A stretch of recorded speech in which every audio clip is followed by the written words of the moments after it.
nama saya Ratu Fajrina Julieta dari Universitas Pembangunan Jaya, asal kelas Psikologi A dan akan membawakan tema The Self.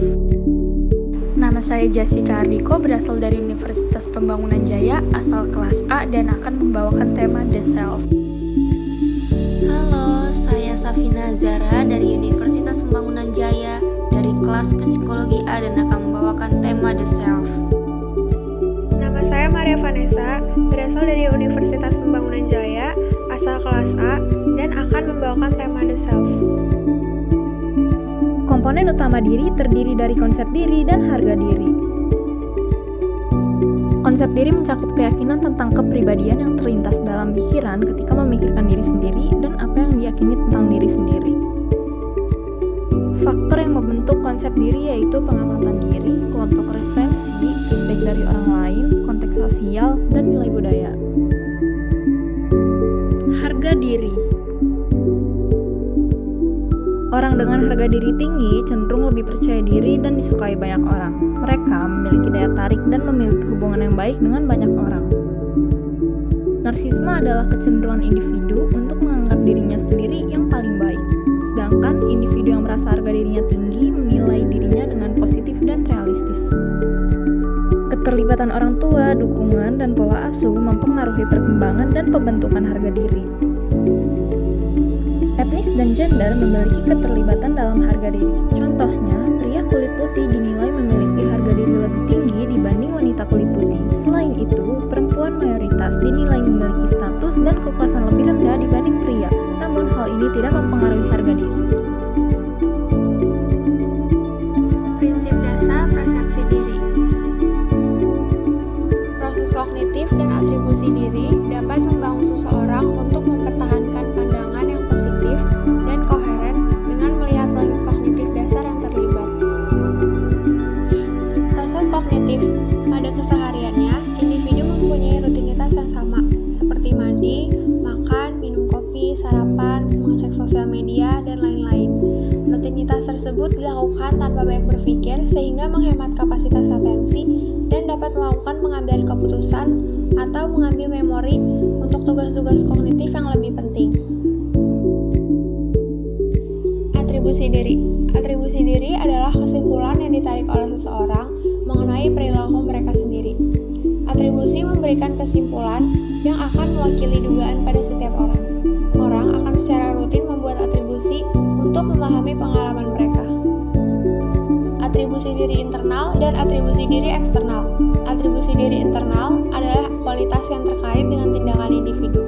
Lalu, atribusi diri eksternal adalah kualitas yang terkait dengan suatu lingkungan tempat perilaku individu yang terjadi. Contoh atribusi diri internal. Saat Anda mendapat nilai buruk di mata kuliah statistik, Anda akan merasa bahwa kegagalan tersebut disebabkan karena kurangnya persiapan diri, sehingga Anda cemas saat mengerjakannya.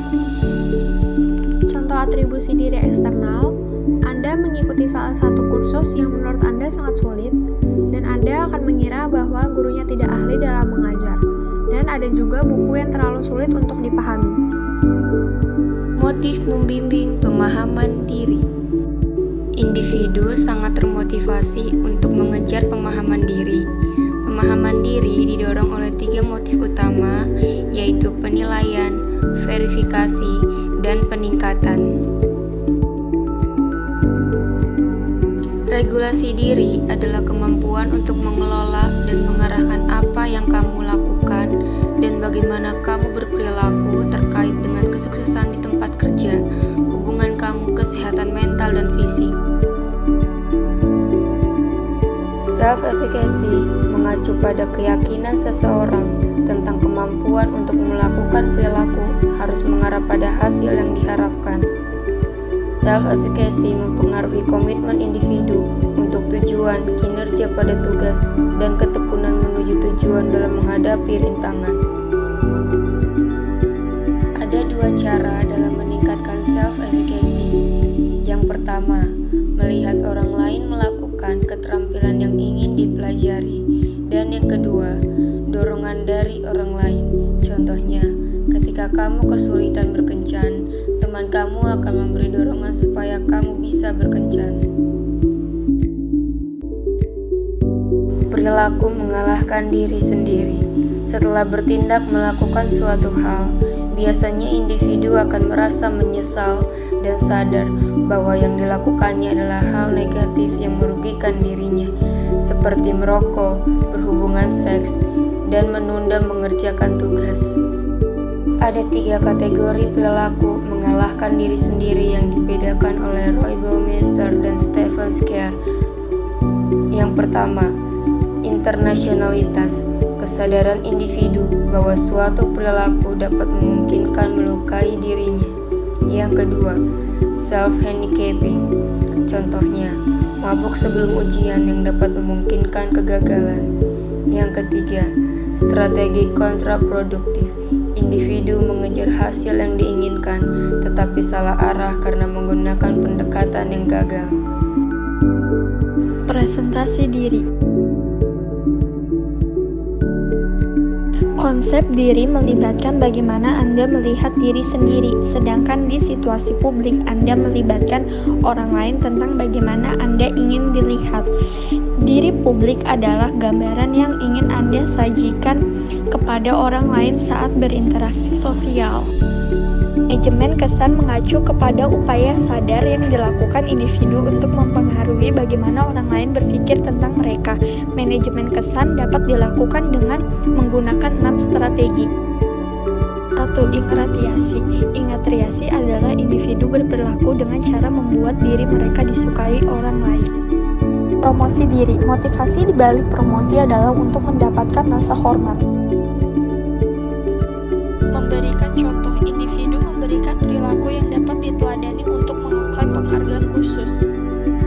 Intimidasi. Strategi ini mengirimkan pesan. Contohnya, jangan main-main dengan saya. Permohonan adalah biasanya merupakan taktik atau pilihan terakhir untuk mendapatkan bantuan orang lain.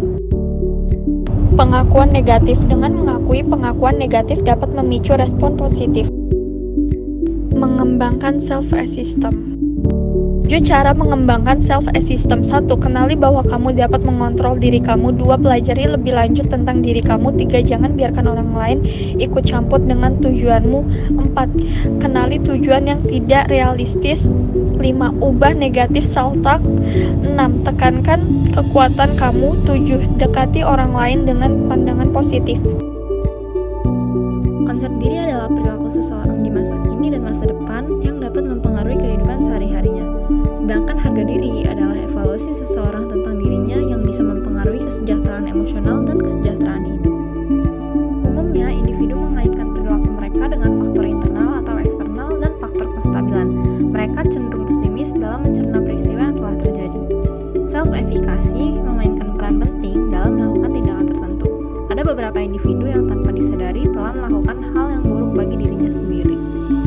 Kebanyakan individu menampilkan diri mereka versi terbaiknya untuk orang lain.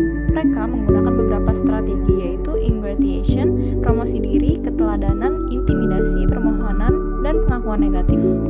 Adapun cara untuk membangun self-esteem untuk harga diri yang lebih tinggi dengan mengendalikan diri sendiri, mempelajari diri lebih baik, jangan biarkan orang lain ikut campur, kenali tujuan, ubah pemikiran negatif, dan mendekati orang lain dengan vibes yang positif. Sekian presentasi dari kami. Terima kasih dan sampai jumpa.